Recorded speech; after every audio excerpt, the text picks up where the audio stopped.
The idea of extraterrestrial beings arriving on Earth with hostile intent has fascinated scientists, military strategists, and science fiction writers alike. While no credible evidence exists that alien civilizations have attempted such a thing, the hypothetical scenario is rich with implications, both terrifying and intellectually stimulating. Imagining an alien invasion requires us to blend astrophysics, military theory, sociology, and survivalism into one enormous thought experiment. How might our world respond? Would human civilization rally together, or would our own internal divisions make us vulnerable? And most importantly, could we survive such an encounter? From a military standpoint, any alien force capable of interstellar travel would almost certainly have technology far beyond ours. In the same way that 16th century conquistadors overpowered entire empires with steel weapons, gunpowder, and ships, extraterrestrial invaders might deploy weapons and strategies we cannot fully comprehend: orbital kinetic strikes, nanotechnology swarms, or directed energy weapons with pinpoint accuracy from space. Our nuclear arsenal, which we currently consider the ultimate deterrent, might be obsolete in the face of force fields or materials capable of absorbing or dispersing atomic energy.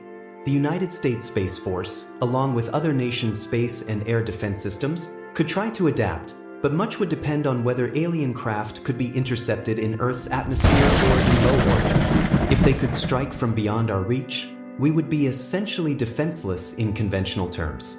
However, history shows that even technologically inferior forces can sometimes resist a stronger invader through asymmetric warfare. If aliens require physical presence on the ground, for resource extraction, population control, or occupation, human guerrilla tactics could come into play. Dense urban centers could become resistance hubs, while rural terrain might provide cover for ambushes. Militaries might attempt electromagnetic pulse (EMP) attacks, hacking efforts, or sabotage if alien systems are vulnerable to our computational methods. Much would hinge on whether extraterrestrials rely on centralized command and control structures or operate with distributed, autonomous units. If the latter, resistance could be far more difficult. Societal collapse would be almost inevitable in the early days of an alien assault, even without a single shot fired. The sheer panic of confirmed hostile extraterrestrial contact could trigger global financial market crashes, mass migrations, and widespread breakdown of law and order. Urban infrastructure, already fragile in many regions, might be crippled by power grid failures, internet blackouts, and the loss of satellite communications. Governments would likely impose martial law to maintain control, but in some nations, competing factions might see the chaos as an opportunity to seize power. International alliances could fracture as countries prioritize their own survival over global coordination. For example, a nation might choose to negotiate separately with the invaders in exchange for protection, sacrificing global solidarity for national preservation. Religion and ideology would play complex roles in shaping public reaction. Some groups might see the invasion as divine judgment, triggering mass conversions, apocalyptic movements, or even collaboration with alien forces under the belief that they are supernatural beings.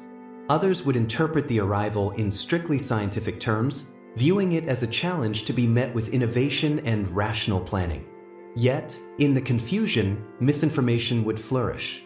Social media, if still operational, would be flooded with conspiracy theories, fake videos, and conflicting reports, making coordinated resistance even harder. The survivalist perspective offers a very different lens. While military forces focus on direct engagement, individuals and communities might prioritize hiding, escaping, and enduring until the situation stabilizes, or until the invaders leave.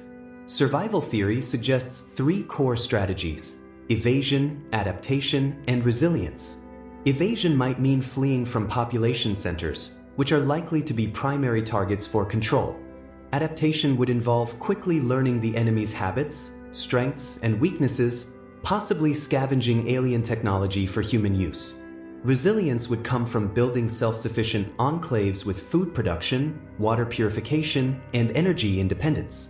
In such a scenario, small, isolated communities might outlast major cities, especially if the aliens prioritize resource-rich or strategically important locations. Food security would be an immediate concern. Modern supply chains rely on just-in-time logistics, meaning grocery stores could run out of essentials within days.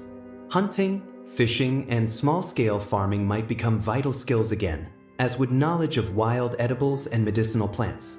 Medical care would also be challenged, hospitals could be overwhelmed or destroyed, and access to pharmaceuticals could vanish. In this case, knowledge of first aid, herbal medicine, and improvised treatments could save lives.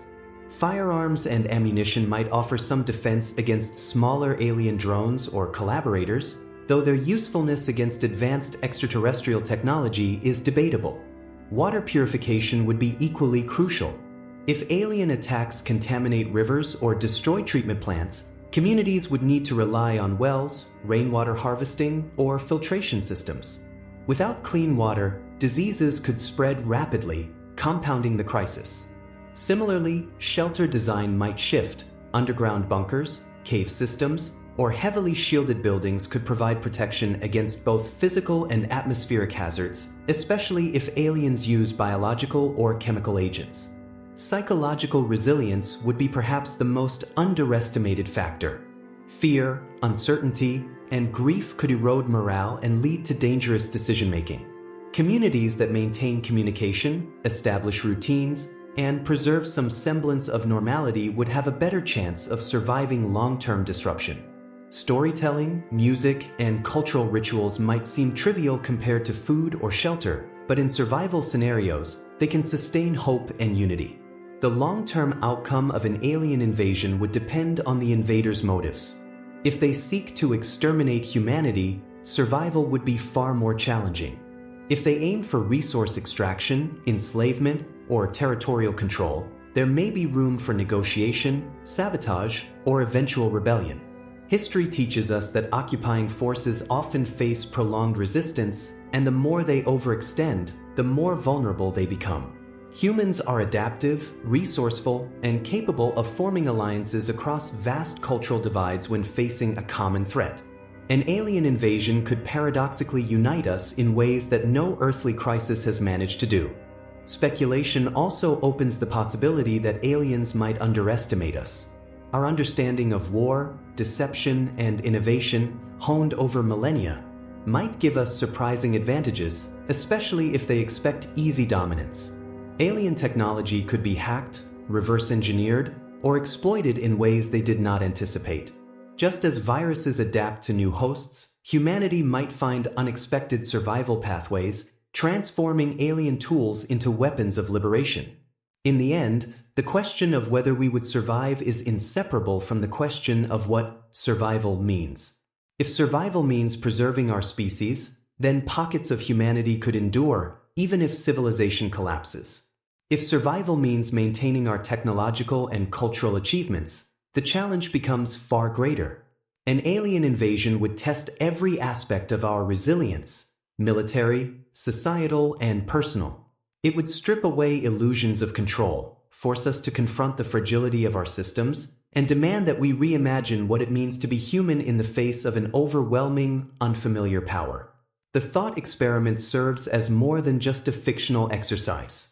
It forces us to think about how prepared we are, not just for extraterrestrial threats, but for any global catastrophe. Whether the danger comes from the stars or from our own planet, the same lessons apply. Decentralize our critical infrastructure, strengthen community bonds, diversify survival skills, and never assume that the world we know is unshakable. In that sense, imagining the worst may be the first step toward ensuring that, if the day ever comes, it won't be the last chapter of our story.